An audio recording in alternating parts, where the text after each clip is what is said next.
school zone, mas mabagal at mas alerto ka kasi maraming tumatawid, maraming nangyayari sa unahan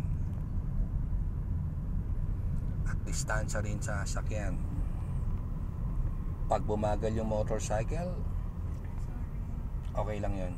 Nagdalawang isip rin naman siya. Alam ko yung intention mo magpatawid, pero malayo yung iniisip ng pedestrian.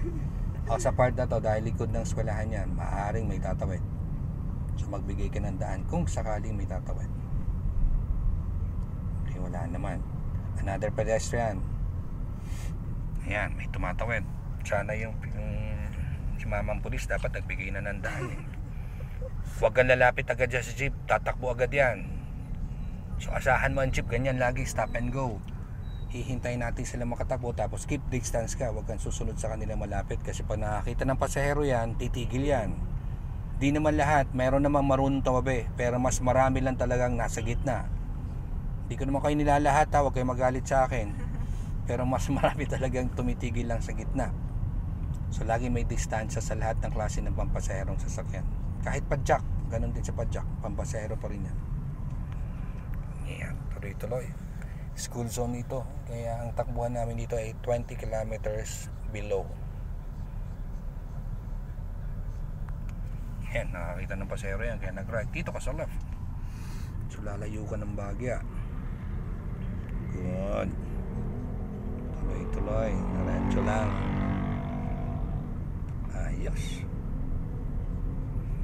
Kahapon lang, test track, light traffic, nag-traffic. O ngayon, papunta na kami ng downtown Naga City. Kailangan, kasama siyempre ang traffic. Hindi pwedeng lagi na lang kayo sa maluwag nagmamaneho. Isama natin yung matraffic na lugar. Ang ruta mo kasi, madalas traffic din na pupuntahan mo eh. Kaya dapat alam mo, magsaysay. O, lalo na magsaysay. Pagpatak ng alas 5, nako, maglakad ka na lang. Diretso. Intersection approaching sa unahan. So sa lugar na to halos wala naman na-overtake dito eh. May intersection dyan, may yellow box yan. Ang yellow box, ang usapan dyan, first in first out. Kung unang pumasok sa box, siya yung unang tatawid. Pero magko-cross lang din tayo. Pero check mo pa rin left and right bago tuluyan magko-cross. Hindi pwedeng diretso. The rule is gumapang ka o mag-crawl to check left and right. O kaya mag-stop kung kinakailangan. Mabilis ang tingin kaliwat kanan. Then decide kung gusto mo na mag-cross kapag free na sa unahan.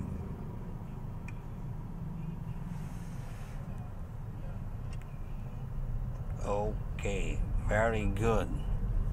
Ayos. Naka-cross. Tuloy na ito.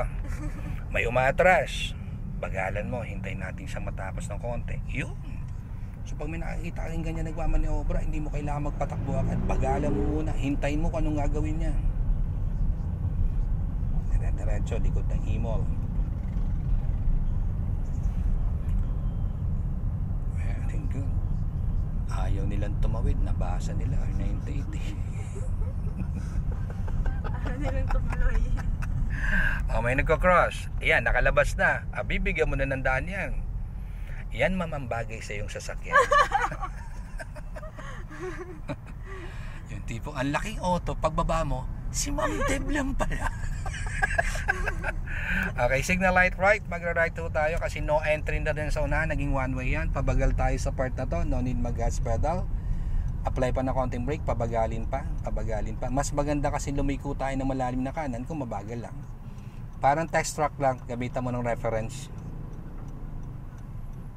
Ayan, tapos no need mag-gas pedal. So hintayin mo na lang mag 12 o'clock position.